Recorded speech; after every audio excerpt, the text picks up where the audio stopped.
maa ngi jaale ji nga xam ne am nañ ay mbokk yi nga xam ne faatu nañ ci feebar bi di fàttali ne kaa yaa ngi yokk loolu moom dëgg la waaye su fekkoon mesures yi ñu jëloon début bi jëluñ ko woon dina doon gën a yokk ko nii lii nag day wone rek ne feebar bi moytu mu law ci dëkk bi moo gën di mbiru faj bi am na sa ñoo xam ne ñu ngi théoriser ñu bàyyi ko mu continuer moo gën waaye feebar boo xam ne mun na la dal ñaari yoon ñetti yoon fukki yoon su continuer kooku moom day indi musiba am na yeneen yu ma si mënoon wax waaye il faut que ñu raccourcir durée d'intervention xëy na dina am yeneen détails yu ñu si mën a wax faj bi nag ñun hydroxychloroquine bi ñu waxoon ñu utiliser nañ ko am na fu ñu ko utiliser boole ko azithromycine gis nañ ne résultat yi soo amee joxe chloroquine moo gën a baax soo joxeeti chloroquine ak azithromycine it moo gën a baax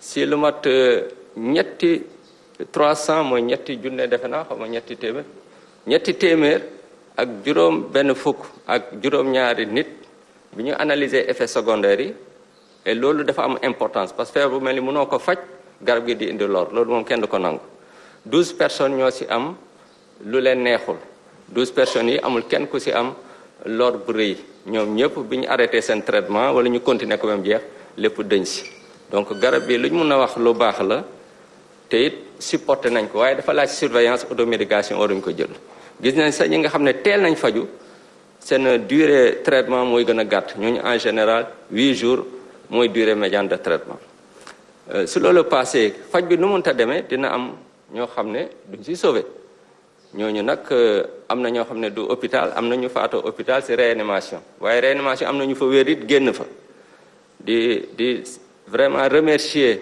service réanimation service professeur Kane parce que ñu ngi liggéey bu rafet ci mbir bi loolu am na solo nit ñi xam ko di rafetlu it liggéey bi may def ak Institut Pasteur de Dakar ñëpp ñu ngi jàpp ci liggéey may Institut Pasteur de Dakar nga xam ne institut bu mag la ñëpp xam ko ci àdduna ki ko jiitee di docteur Amadou Sall mi nga xam ne vraiment amatul dara lu muy prouver ci wàllu liggéeyam ci wàllu domaine de compétence am di remercier nag ñëpp ñi nga xam ne ñu ngi jàpp ci liggéey bi à commencer par collaborateurs yi ministère de la santé ak presse bi di remercier it chef de l'État ndax jàpp bu mu jàpp ci liggéey bi jërë ngeen jëf merci beaucoup.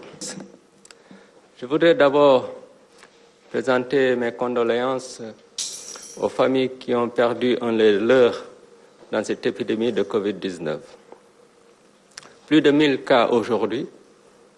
Donc, nous l'avons tous constaté, le nombre de cas ne cesse d'augmenter. Cela prouve, si besoin en était encore, que le combat doit être celui de la prévention et non de la prise en charge. Même si cette dernière est importante, parce qu'elle permet de sauver des vies humaines, mais aussi de prévenir la dissémination du virus dans la société, dans la communauté à partir de ce cas. Il me plaît aujourd'hui de donner les résultats d'une analyse rétrospective préliminaire sur une partie de nos données. Analyse que nous avons effectuée grâce à la collaboration de beaucoup de personnes, mais plus particulièrement grâce à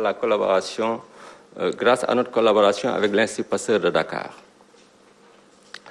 Sur une analyse préliminaire portant sur 181 patients, nous avons observé que la durée médiane d'hospitalisation était de 13 jours chez les patients qui n'avaient pris aucun traitement.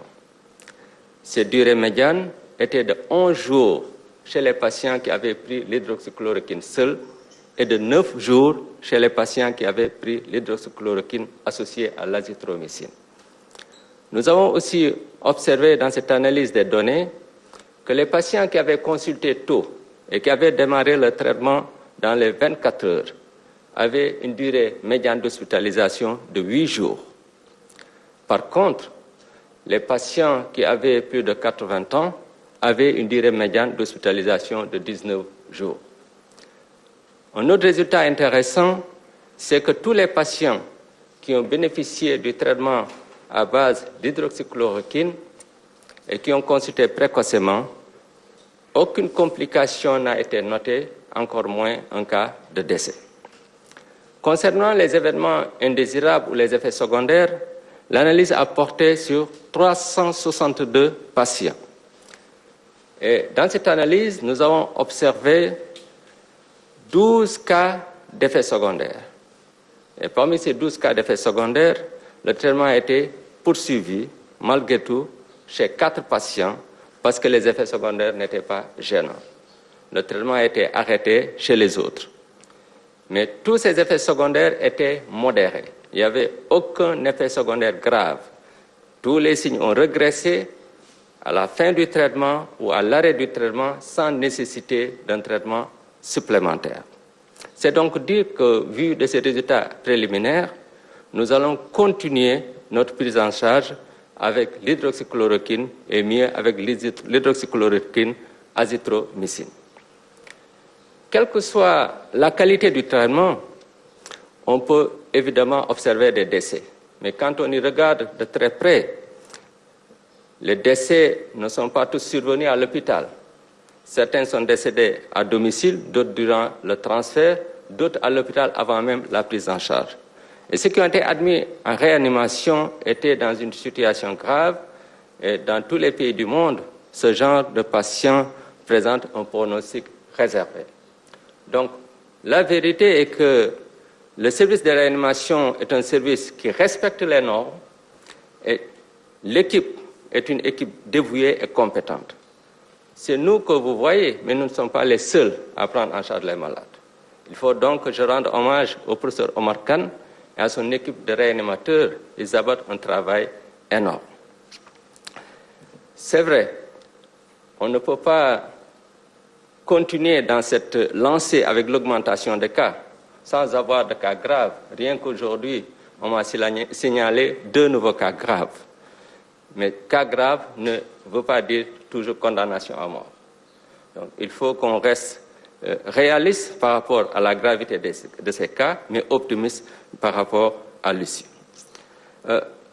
Ceci dit, j'aimerais remercier tous les collaborateurs, au premier rang duquel mes proches collaborateurs, le ministère de la Santé avec toutes ses directions, le ministre de l'Enseignement supérieur, de la Recherche scientifique et de l'Innovation, puisque c'est mon employeur, la presse, tous les Sénégalais, sans exception. Et je voudrais aussi finir en remerciant plus particulièrement le chef de l'État pour son engagement total et sans faille. Et comme j'ai l'habitude de le dire, je ne dis que des choses dont je suis certain et l'avenir nous montrera pourquoi j'insiste sur ces remerciements envers le chef de l'État.